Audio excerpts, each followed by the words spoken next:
Mastermind is an episode of entertainment that I would only recommend watching if you're willing to completely turn your brain off, or just to understand what happens in the season finale. Because if you don't, and you try to mentally engage with this episode in any way, you will see some of the worst writing Helluva Boss has to offer. I'm going to go over a summary of the events that happened within this episode, so if you want to get right to the review, skip to the time displayed on screen. The episode begins with Androphis and Stella meeting for tea, as she offhandedly mentions that Blitz used to use Stolas' grimoire to travel to Earth, which is the crime Androphis has been needing to usurp Stolas. Back at IMP, Blitz is meeting with some interns who want to work for IMP, before they are interrupted by Hell's police force, who have an order for Blitz, Moxie, Millie, and Luna's arrest. The crew tries to make an escape by using the interns as decoys, but end up getting caught by the police anyway, and are brought to a court hearing being held by Satan himself. Satan accuses Blitz of using Stolas' grimoire, and Blitz claims that the book was given to him by Stolas, before he's interrupted by Androphis, claiming that Blitz stole the book and tried to have Stolas assassinated by Stryker, who shows up and gives a false testimony after getting paid off by Androphis. Satan sentences IMP to death, but Blitz makes a point that Moxie, Millie, and Luna were just trying to do their jobs, so Satan agrees to only kill Blitz. Satan televises the execution across hell and allows Blitz to say any last words, which Blitz uses to drive home how unfairly Imkind are treated. Stolas sees the execution happening on TV and rushes to the execution, and right before Blitz is killed, he intervenes and confesses that he planned everything. Satan pardons Blitz and punishes Stolas by stripping him of his power, title, and possessions for the next 100 years, which all go to Androphis along with Octavia, who will go into the sole custody of Stella. Blitz takes Stolas to his home as all of Imkind now sees him as a hero, while they all hate Stolas, and the episode ends with Blitz kissing Stolas on the cheek once he falls asleep, and watching the fireworks being launched in his honor. There is a broad range of characters in this episode, and is probably the most packed episode in this series so far, as we get to see just about everyone in this show at one point or another, except Barbie for some reason, and although some characters were just fine, others felt like complete letdowns and were written to not even be consistent with who they are in the series up to this point. Blitz in this episode is pretty good. Not great or anything, but I would say overall above average. He's never really annoying, and with this being a serious episode, he's sincere throughout most of it, which, as the show has gone on, I like seeing more and more. Him saying that heartfelt love you to the rest of IMP felt earned, as we have seen him bond with each of them at one point or another, and even in what would have been his final moments, Blitz taking the time to make sure Luna is going to be taken care of was a great moment that I think washed away any doubt there might have been about him being a bad dad, who only got Luna as an accessory. I liked Blitz throughout most of this episode, but we can't talk about Blitz without talking about Stolas, who I am going to make clear I didn't hate, but he felt like he was forced into an episode that he belonged in, but didn't fit in. Although I enjoyed every moment of his absence, Stolas' absence felt strange as the entire episode revolves around a deal that he made with Blitz, and if this show wasn't so afraid of shining Stolas in a bad light, we could have had a public conclusion to Stolas' and Blitz's arc, where Stolas has to decide throughout the episode if he wants to ruin his life or let Blitz die. The last time we saw Stolas, Blitz and him weren't on the best of terms, and to see Stolas have to decide Blitz's fate with their relationship still being in the complicated situation it's in could have given us a deep dive into Stolas' psyche and the type of person he wants to be. But instead, he decided to be the hero and save Blitz in the heat of the moment. You could argue that this just proves that Stolas really does love Blitz, but Stolas has been emotionally confused throughout this entire season, and I would have much rather seen what his thought process would have been now that he has an opportunity to finally be rid of Blitz and be able to move on with his life. What we did end up getting, however, was just kind of sudden and unsatisfying. I'll delve more into Stolas later, but to move things along, Stolas was fine? Kinda? Not really. It's just more Stolas being the golden child of Helluva Boss who does no wrong and is perfect and is a victim before anything else. As for the rest of IMP, there isn't much to say as Moxie and Millie do very little, but thankfully Luna actually gets some great moments when it comes to showing how much she cares for Blitz. When Blitz tells Moxie and Millie to look after Luna and we see her reaction, that was a genuinely somber moment where for the first time in this series, it felt like Luna truly cared for Blitz's well-being, which was even more impressive as all it took was a wordless look from her to convey this feeling. But the best moment for Luna, possibly within this series, is her finally saying that she loves Blitz and calling him dad. I know it may be a simple gesture, but after how horrible Luna has treated Blitz in the past, This ended up being my favorite moment in the episode, especially when it's also used to contrast Blitz's relationship with Luna with Stolas' relationship with Octavia, and completes Luna's arc of accepting Blitz as her father in a genuinely heartfelt way. Unfortunately, outside of the main cast, just about everyone else in this episode is a varying level of awful, and I don't think there is any character who represents this more than the embodiment of evil himself, Satan. Satan is probably one of the most disappointing characters in all of the Helluverse. I don't think I need to explain why Satan has been anticipated ever since the original Hazbin Hotel pilot, but even if you ignore that, he's been a character who has been mentioned and alluded to throughout this entire series, implying that he's basically a godlike figure within hell. But the Satan we do get is a complete letdown both in personality and surprisingly design. I know Vivziepop has received a lot of flack for how over-designed her characters are, but Satan's design isn't even derivative or an eyesore like Beelzebub. It's just plain boring. He's a giant red anthropomorphic dragon with stretch marks. There isn't even an iota of creativity or originality in this concept, which no matter how you feel about Vivian's designs is completely at odds with a show that is as loved as it is hated for its creativity when it comes to designing the sins, and to see Satan, one of the most important figures in all of demonology and religion in general, have such a mundane design is so infuriatingly anticlimactic. But in a way, this design for Satan is extremely appropriate, as the only thing as unimaginative as his design is his personality. Satan represents the sin of wrath, a sin that when represented right can be considered one of the scariest and cruelest sins of them all. Wrath is oppressive, it's intimidating, it's powerful. It's everything that Helluva Boss's Satan is not. This Satan does have anger issues like you would expect, but it's only used for a punchline that Satan is practicing anger management with his holistic therapist. You know, this concept isn't even inherently bad and could work in another show, but for Satan, one of the most powerful beings in hell, to be less intimidating in his debut episode than Asmodeus was is past the point of disappointing. The only other character trait he has is that he acts like a judge who punishes whoever he chooses, and even that is undermined by how unserious Mastermind is, as Satan immediately just goes with whatever is the most easy and quickest resolution that is presented to him. I imagine this was intentional to show how corrupt he is, but when you have a character who doesn't take his responsibilities seriously, and has the sin he represents suppressed for the sake of a reoccurring joke, what does that leave us? Satan is a nothing character. He is perhaps one of the most bland and uninteresting characters in this entire series, which is pretty impressive in its own way because of how difficult it is to make Satan, the ruler of hell, boring, and Vivian Madrano somehow managed to accomplish that. And perhaps joining Satan for my most hated character of the episode is Androlphus.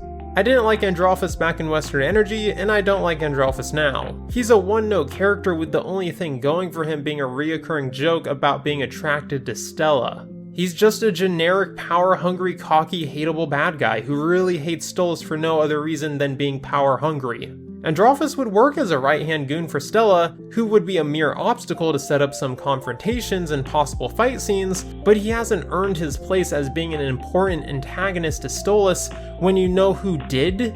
The character who has tormented Stolas since the second episode of this entire series. The only thing that makes me more annoyed about Androlphus than him just being a boring villain is that he took what should have been Stella's role in the story. Narratively, she is the one who has more personal stakes in Stolas' downfall, and yet she doesn't even show up to the hearing that would result in the execution of the imp Stolas had been cheating on her with. Considering how upset she has been with Stolas about him cheating on her with Blitz, it's completely uncharacteristic for her to not be the one who is framing Blitz, but apparently that wouldn't be fitting because Stella isn't smart enough to orchestrate such a scheme, which is by no means lazy or bad writing, it's just a bad writing decision. If Vivian had been planning on sidelining Stella, why was she put in the show to begin with? Why not just make Androphis the one who Stolas cheated on? The story wouldn't change in any way outside of removing a character who seemingly has no purpose in this show anymore. Oh, and speaking of characters who didn't have a purpose, Stryker made a brief cameo in this episode, and in typical Season 2 fashion, the only thing of interest he does is deliver a joke that only further makes him come across as a dumber character. I guess it's also worth mentioning that Stryker at this point has completely betrayed his values of hating demon royalty, and he's now taking orders from Androphis. I don't really know what else to say. Stryker is a shell of his former self and went from one of the most interesting characters in the show to an unremarkable joke. Among the gargantuan cast of returning characters, however, Mastermind introduces us to a new member of the Ars Goetia, Visago, who is a character that takes more value from this episode and the show as a whole than he gives. Like him or not, there is no denying that this character literally appears out of nowhere, and his loyalty to Stolas completely contradicts what we have seen this far in the series. I think giving Stolas a friend is a nice idea, but just think of how many times throughout this series where it would have been appropriate for Visago to support Stolas as he did in this episode. Stolas was publicly hospitalized back in Western Energy, and we didn't so much as see a message from Visago checking on Stolas. We never see Stolas call Visago for advice, and instead of seeing Stolas hang out with Visago in his free time, we see Stolas sitting by himself watching TV.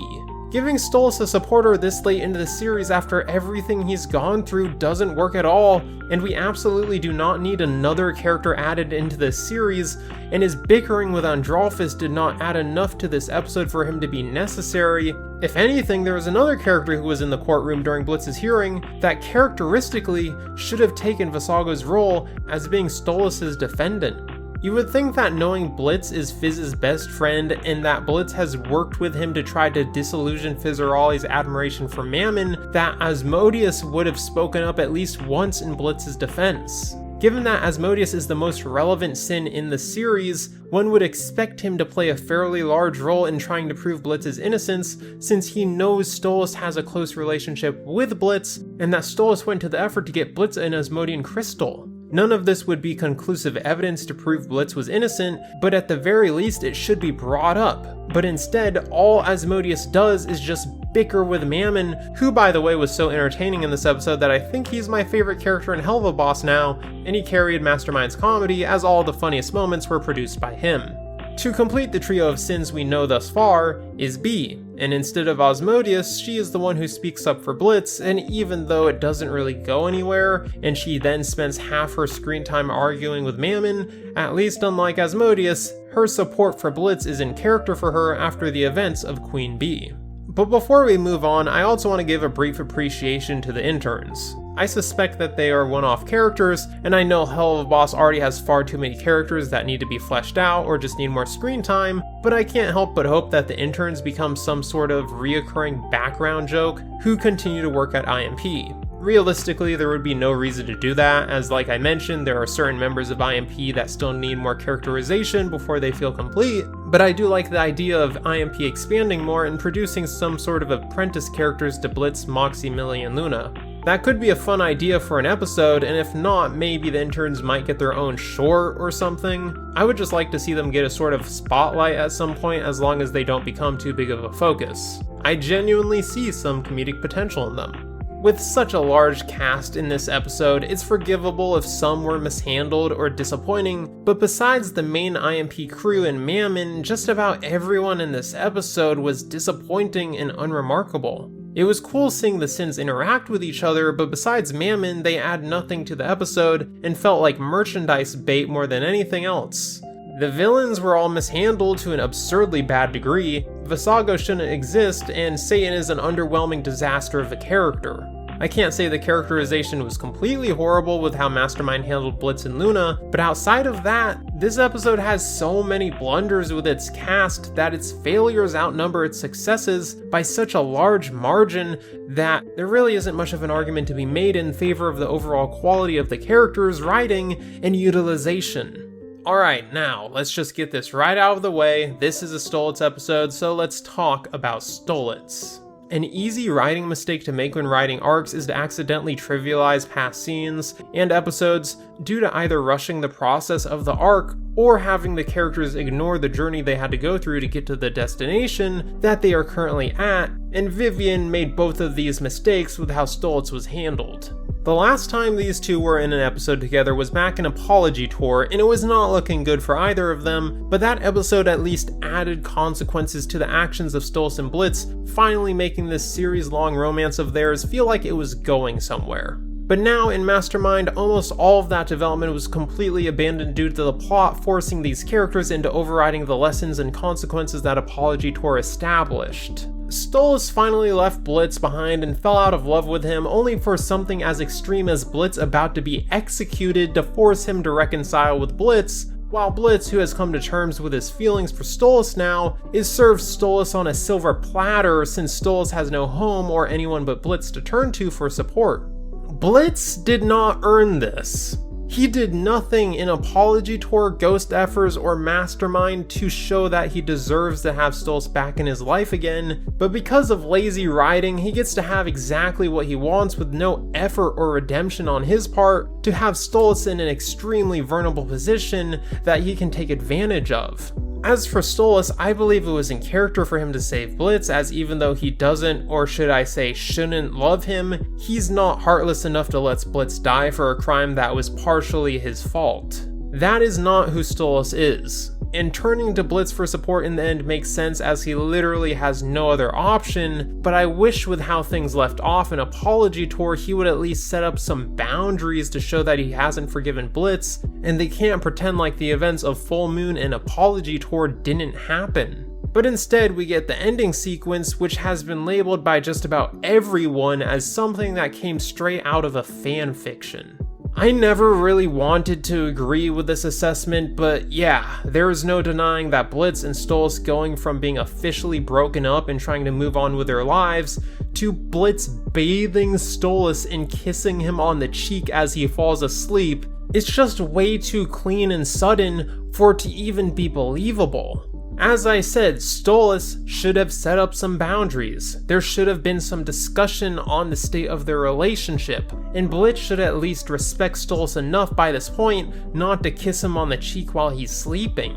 I know these two both confess their love for each other back during the song, but just because they both know each party cares for one another doesn't just make the entire conflict these two have been having the entire series fall into irrelevancy. Or at least that would have been the case if Vivian was better at riding the ship, but instead, we get the least interesting and unearned ending for these two that I could only imagine would be satisfying for those who only care about the final result and think imperfections in a relationship would ruin the vibe, instead of adding complexity to said relationship. And complexity is seemingly something that not just Helluva Boss as a whole, but Mastermind specifically lacks, as although you don't need complexity to make emotional stakes effective, the skill in which you write emotional moments whilst accounting for what your audience is willing to believe and be invested in can be very complex, and Mastermind's climax is what failing to do so looks like. This entire episode felt like it was building up to a big climax, and this scene ended up being the execution scene, which should have felt like the most tense and emotional moment in Mastermind, and yes, Blitzel saying he loves his new adopted family was heartfelt, but it all rings hollow as this isn't even the finale of the season, and Helluva Boss expects us to be invested in the potential death of the main character of the show. I know that there are times when you simply just have to suspend your disbelief, but come on, did anyone actually think that Blitz would die in this episode? The execution scene was just too overdramatic for it to work, and what really ruined the tension of this scene is that there is a brief moment where we see Stoltz leave his home to stop the execution, so we already know that Stoltz is going to come to save Blitz. At the very least, if they hadn't shown that Stoltz moment, the viewer could have been invested in what is going to happen to get Blitz out of this situation, but unfortunately, that wasn't the decision that was made. Instead, we get a scene that relies on tension to work, and it didn't. There was potential here as the idea of Blitz facing consequences for his actions could have had some actual stakes if it wasn't written to be so overdramatic. If instead of being killed, his punishment had been him having his horns or tail cut off, that could have worked, as those are genuine consequences that could have happened and the show could have continued with that permanent alteration to his character. Even just having his fathership status for Luna revoked as a potential punishment could have worked and would have come across as far more emotional, even if his name would have been cleared anyway, because that would have been a moment for Luna to show how much she cares about having Blitz in her life, and with how badly Luna has been handled in this season, that could have cemented the fact that she truly cares about having Blitz as her father. On a slightly, and I do mean slightly more positive note, Mastermind isn't only the title of the episode, but also the name of the song, which is probably one of the weaker songs of this season. The song itself isn't bad, but it just has such an uncomfortably over-the-top Broadway feel, and for it to be a duet between Stolas and Blitz is completely unearned, as these two should still be far from making up with each other, and yet here they are confessing their love and need for each other through song. And that all goes without mentioning that Satan hijacking the song later just made him feel like he was trying way too hard to be intimidating, when in actuality he's probably one of the least intimidating sins we have seen, ending this already inherently flawed song that felt like it was just forced into the episode to meet a quota, end on a low note. Now, onto the biggest flaw. A flaw so unbelievably bad, so horribly written, that I would argue that the first 12 minutes of this 22-minute entry isn't even worth watching because of it. Androphus's plan. At the beginning of the episode, it is established that Androphus's goal is to usurp Stolas so he can take his place and responsibilities. That is his goal, plain and simple. It is the first thing that is established to the audience in the episode. And yet, once the court hearing begins, his motivation throughout the entire episode is to frame Blitz for being the one responsible for stealing the book and get him executed. Did I miss something? How does getting Blitz executed help Androphus at all in usurping Stolas? Androphus knows that Stolas gave Blitz the book, which is the crime that he can take advantage of to get an edge on Stolas, but for seemingly no reason whatsoever he is trying to frame Blitz for stealing the book, which would make Stolas not only look like he committed no illegal actions, but also make Stolas look like a victim. Androphus's actions throughout this episode completely contradict his primary goal. All Androphus would have to do to get Stolas in trouble is let Blitz speak the truth. At the beginning of the hearing, Blitz admitted it was given to him by Stolas, which has been established to be an action that breaks demon law. But then Androphus interrupts Blitz and claims that he stole it instead of Stolas giving him the book, which was the condemning evidence Androphus had on Stolas in the first place. Literally, all Androphus would have had to do is let Blitz keep speaking and Stolas would have been arrested. Then later in the episode, for some reason, Androphus makes it a point that he doesn't want Stolas at the hearing, even though if he was, he would have to confess to being the one who initiated the deal between him and Blitz, which would only condemn him further, and if he denied it, Androphus would have the word of himself, Stella, Blitz, and Octavia going against his, as they all know that Stolas has been lending the book to Blitz. Furthermore, Androphus frames Blitz for trying to assassinate Stolas, which again, how does this get Stolas in trouble? How does framing Blitz benefit him in any way whatsoever? The only reason that Androphus's plan works out in the end is because Stolas just so happened to be watching TV at the exact time before Blitz got executed, and then immediately confessed to being the one who gave Blitz the book. I genuinely have no idea what happened here. Was there a scene that was cut late in production that explains why Androphus is willing to jeopardize his key piece of evidence in order to get Blitz killed?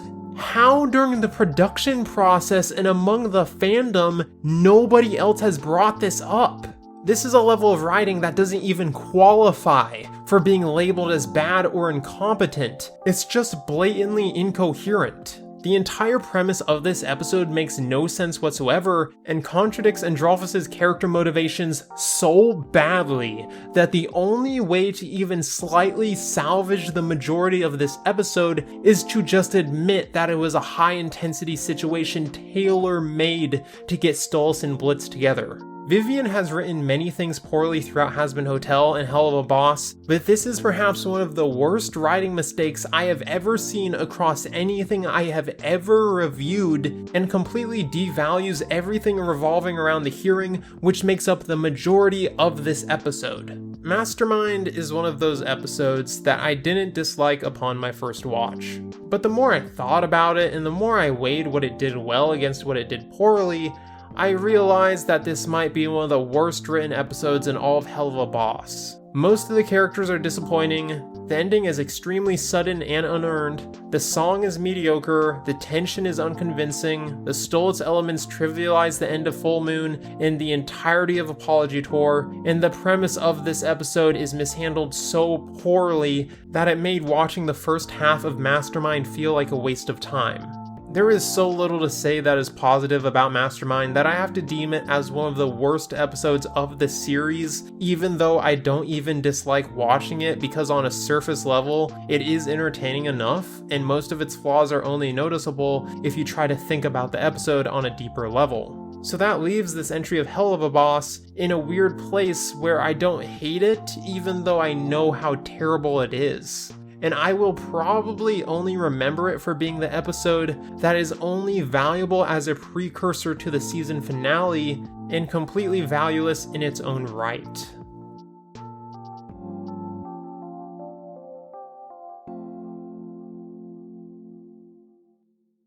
Reminds me of the first time I saw Satan without a shirt on. But then I wanted to die because it was so awkward, because he's more like a brother to me. Hey, Levy, after we celebrate this imp's death, let's go out, huh? Out on the town, what do you reckon?